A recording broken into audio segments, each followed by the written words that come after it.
I've been working on a set of oil paintings over the past few days as part of the Paintober challenge.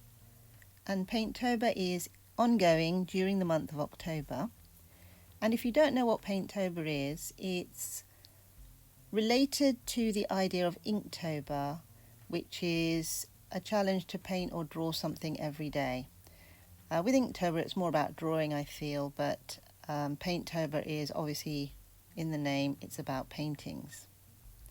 So I've already shared these paintings on this channel as little shorts, but I wanted to go over some of the thoughts behind the paintings and some of the process. So each painting is individual. It has its own colour palette and it's an intuitive painting, so it just develops as I paint. And whatever that outcome is within the designated time I've allocated to paint is what I get. So I'm not too fussed with it needs to be perfect in this way or it needs to look like that. In my mind, the painting is complete once it's complete. And then I might go back to it later. I'm not saying that I will never go back to these paintings, because out of the 31 paintings for this month, there will probably be only a few that I really think have worked and stand as finished paintings. There may be some that I will have to return to.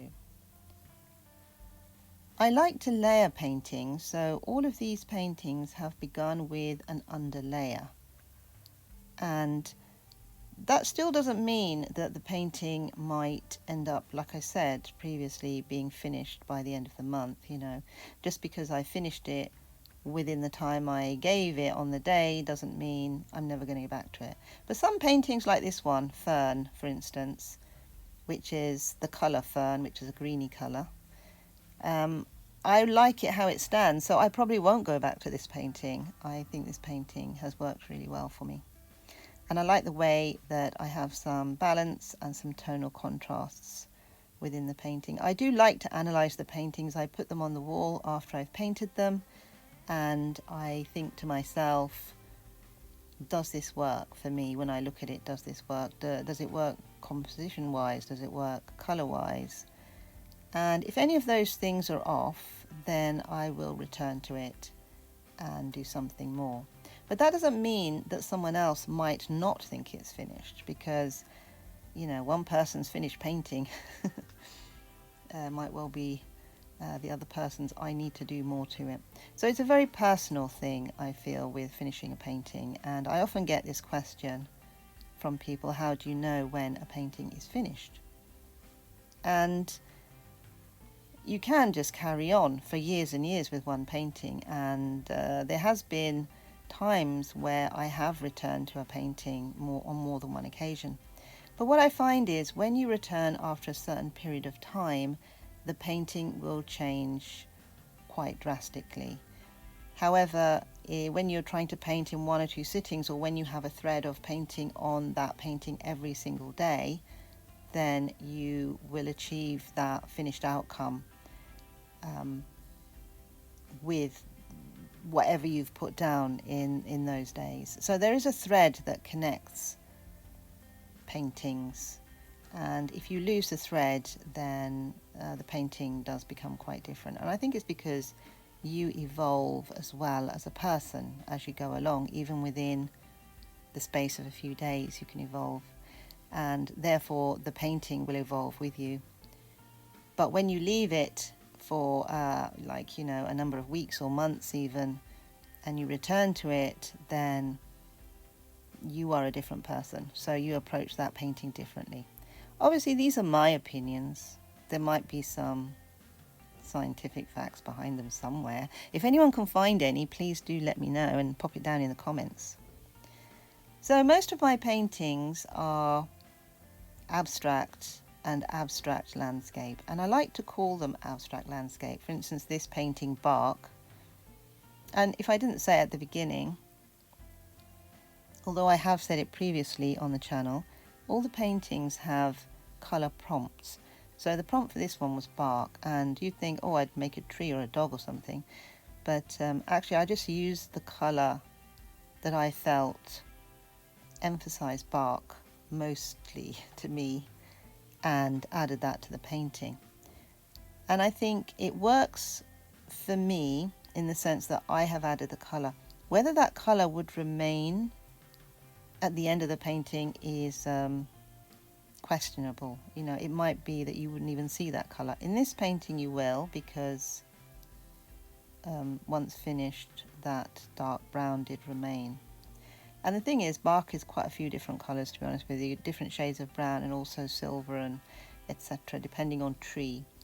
But I think generally we understand bark to be a browny colour. And I was quite pleased with this painting because I liked the light source on the horizon. And for me this is an abstract landscape painting because it's just taking that visual or memory of the landscape and putting it down in paint.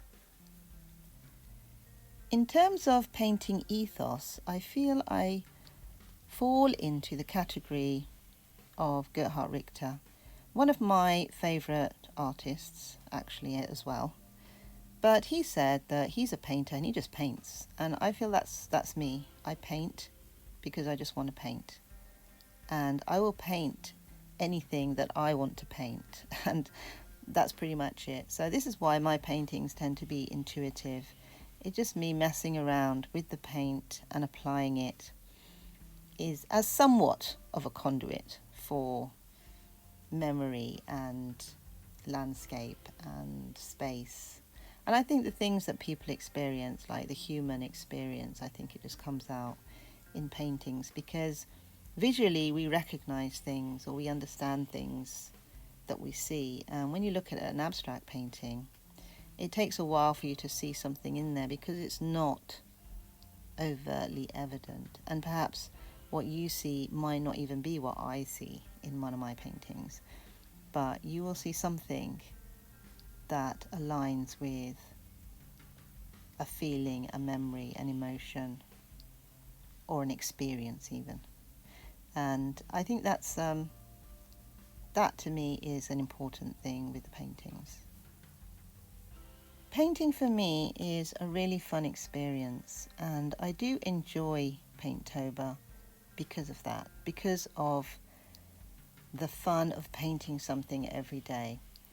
I think it can be challenging in terms of sharing and, you know, the deadline of getting something out every day. So some of the paintings were painted, like for instance 2 painted in one day, etc.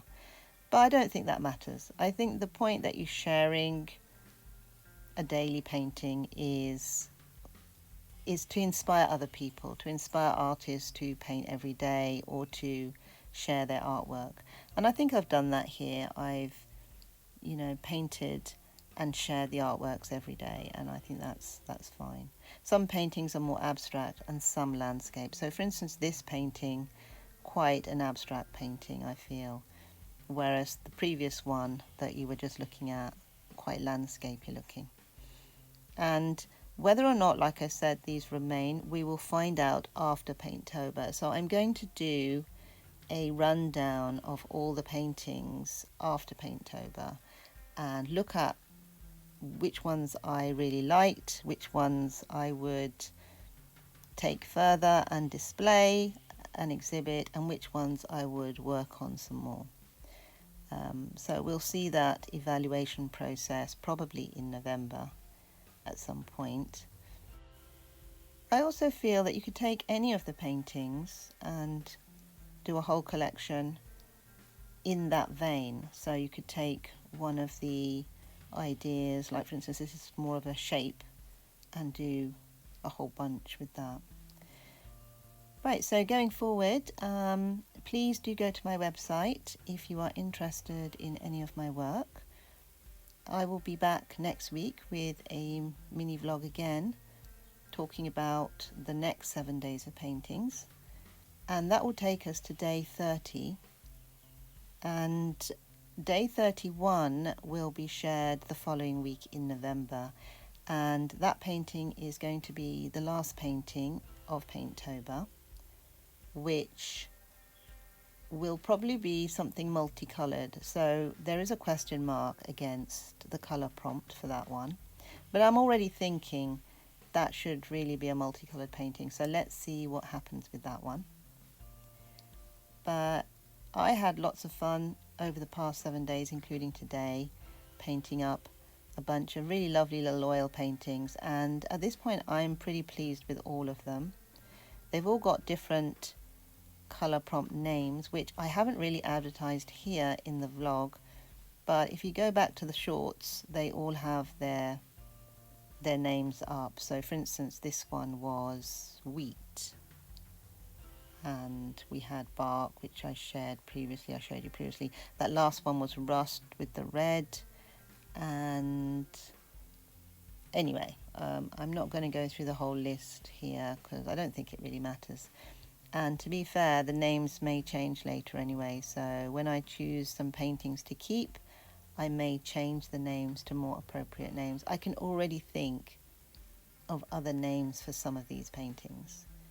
So even though they were inspired by a prompt, they may well end up as something different because they represent more than just a colour.